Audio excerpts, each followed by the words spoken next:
Do you get what I mean? Anyways. 100%. Yeah. Week 2 start for the tight end position. We got your boy Noah Fant. Some people say Noah can't.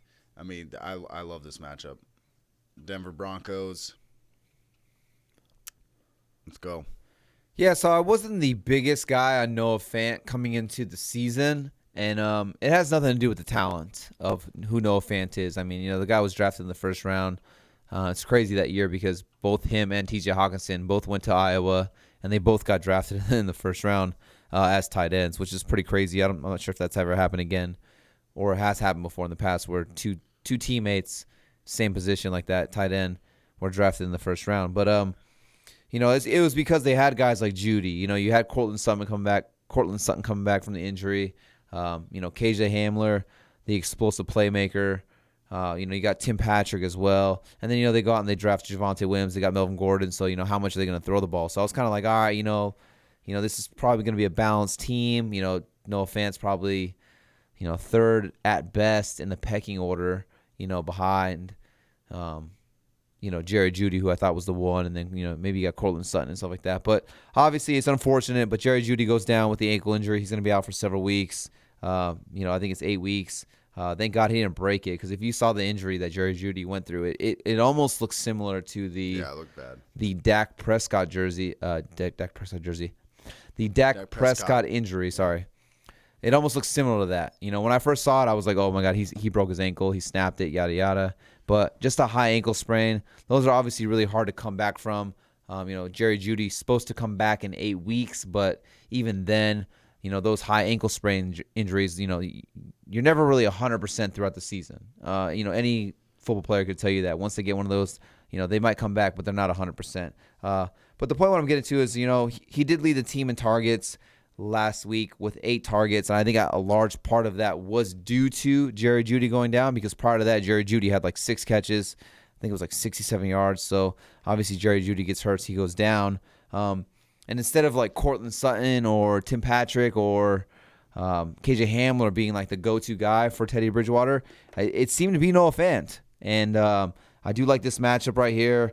They're going to be against the Jaguars. I'm not worried about the Jaguars' defense at all.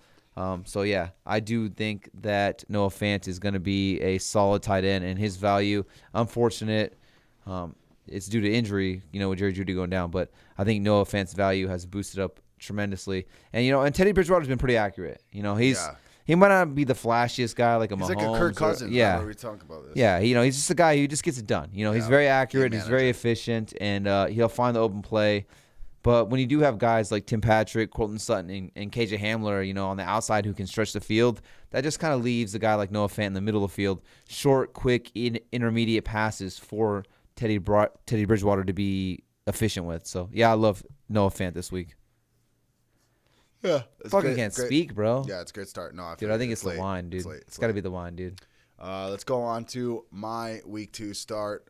Rob Gronkowski finishes the last week with 2 touchdowns. He puts up in, I think, half-point PPR, 29 points in half-point PPR, which is fucking, like, the best-case scenario. So if you waited super late on grabbing a tight end and you got stuck with Rob Gronkowski, I mean, you were happy with the performance last week. So they played the Atlanta Falcons. The Atlanta Falcons gave up 10 touchdowns to the tight end position in fantasy football last year. And so I just love it. Gronk is, it's not pretty. He's going to just be the end zone kind of guy. He's not going to get you a ton of yards and whatnot, but this guy just fucking falls in the end zone. It's Tom Brady's boy. Falcons are not good. Falcons, I think it's Falcons, Jaguars, and a couple, like one other team, the Lions maybe, that are like kind of, they might be the worst teams in the league this year. Jets, I guess. Yeah. There's no clear-cut team that it seems as though is the worst in the league, but Falcons. The Falcons might fucking be it, dude.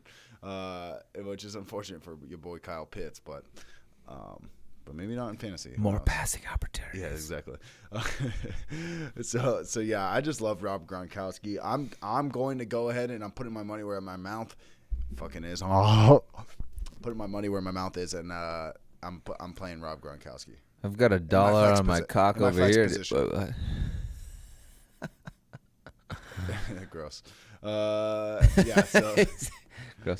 Hey, one thing I'll tell you is this: that before, I'll give you some props, but before the season started, you said like, yeah, I feel like people aren't giving Gronk enough respect, and well, if you're gonna give Robert Tonian respect, I'm like, okay, why are we not giving Gronk respect? yeah, oh no, 100%, and Robert Tonian is like. I mean, that's still Brady's guy, I feel like if there's anyone that he's gonna like, if it's a clutch play where he needs okay, I need to get a certain down.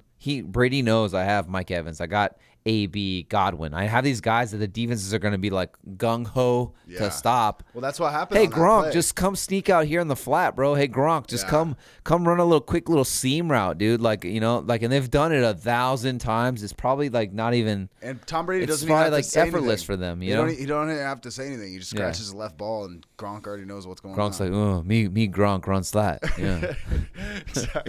Exactly. Exactly. Yes, dude. Fucking start Gronk. I'm starting him. I'm in a double flex league, and I'm starting Gronk in my flex position, and I'm starting him over like a couple of receivers that I drafted like 4 rounds earlier, just for the touchdown upside. I love it. Yeah. But yeah. Gronk like.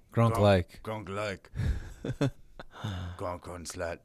Okay. Let's go. Subscribe. What'd you say? You said you liked that video, and it was really informative, and now you want to subscribe so you can win your fantasy football league? Okay. Go ahead. You wish that we would live stream and answer fantasy football questions every Sunday before the games?